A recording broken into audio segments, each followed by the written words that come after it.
اور یہ چیز صرف شہروں کے لیے نہیں ہے بلکہ رورل ایریاز کے لیے بھی اپلیکیبل ہے۔ وائٹ پینٹ کے علاوہ دوسرا آلٹرنیٹیو ہو سکتا ہے اپنے گھروں کی چھتوں پر گرینری پلانٹ یعنی گھاس وغیرہ لگانا اور یا پھر پیڑ اگانا۔ اب آپ سوچ رہے ہوں گے کہ گھروں میں اے سی لگانے کی جگہ اور کیا کر سکتے ہیں ہم، اس کا آلٹرنیٹ کیا ہوگا آج کے ماڈرن زمانے میں؟ تو اس کا ایک سیدھا سا جواب ہے ریڈینٹ کولنگ۔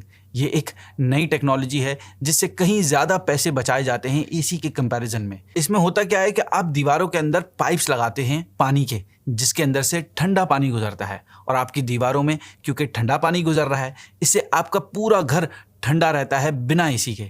یہ ایک ایسی ٹیکنالوجی ہے جو کئی نئی بلڈنگز میں استعمال کی جا رہی ہے، لیکن اصل میں یہ بہت پرانی زمانے میں راجا مہاراجا جو قلعے وغیرہ بنایا کرتے تھے، پورٹس وغیرہ بناتے تھے، تاج محل جیسی چیزیں بناتے تھے، کیسے رکھتے تھے وہ اسے ٹھنڈا؟ وہ انہی ٹھنڈے واٹرز کا چینل استعمال کر کے پانی کے چھوٹے چھوٹے چینلز بلڈنگ کے آس پاس بہتے تھے، اور پانی کیونکہ وہاں سے گزرتا تھا اس سے وہ پورا ایریا، اس کے آس پاس کا ایریا ٹھنڈا رہتا تھا۔ یہ وہی کانسیپٹ ہے۔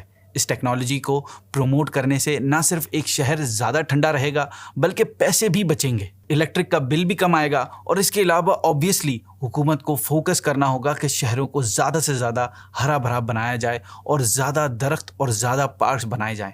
ایسے اقدامات کیے جائیں جن سے کوہ ہمالیہ سے سمندر تک پھیلی اس وادی میں ماضی کے فطری ماحول کو دوبارہ بحال کیا جا سکے، جس کے لیے صنعتوں یعنی انڈسٹریز میں ٹریٹمنٹ پلانٹ کے قانون کا سختی سے عمل، انڈسٹریل ویسٹ کو ٹریٹمنٹ کے بعد محفوظ طریقے سے ضائع کرنے، ویسٹ کو ریسائیکل کر کے دوبارہ یوز کرنے پر عمل شروع کیا جائے۔ سمندری صفائی کو عالمی اصولوں پر ہونے کو یقینی بنانے کے ساتھ ساتھ انڈس ڈیلٹا کی بحالی اور دریاؤں کی زیادہ سے زیادہ روانی کو یقینی بنایا جائے، جبکہ سائنٹیفک ریسرچ بتاتی ہے کہ نیچرل لیکس ماحولیات کو تحفظ فراہم کرنے میں ہیلپ کرتی ہے۔ اس کے لیے سیف الملوک، مینجر، کینجر اور ہنہ جھیل سمیت ملک کی تمام جھیلوں کو لازمی طور پر بحال کرنے کے ساتھ ساتھ انہیں ایکسٹینڈ کر کے اس خطرے سے نمٹا جا سکتا ہے۔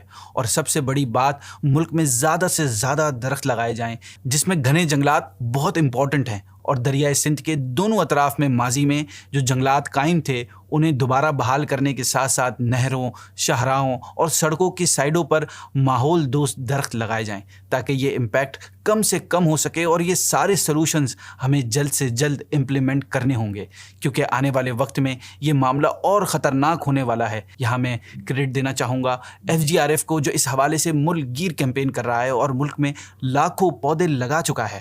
FGRF اپنے سلوگن پودا لگاؤ درخت بناؤ کے ساتھ یہ کام کر رہا ہے۔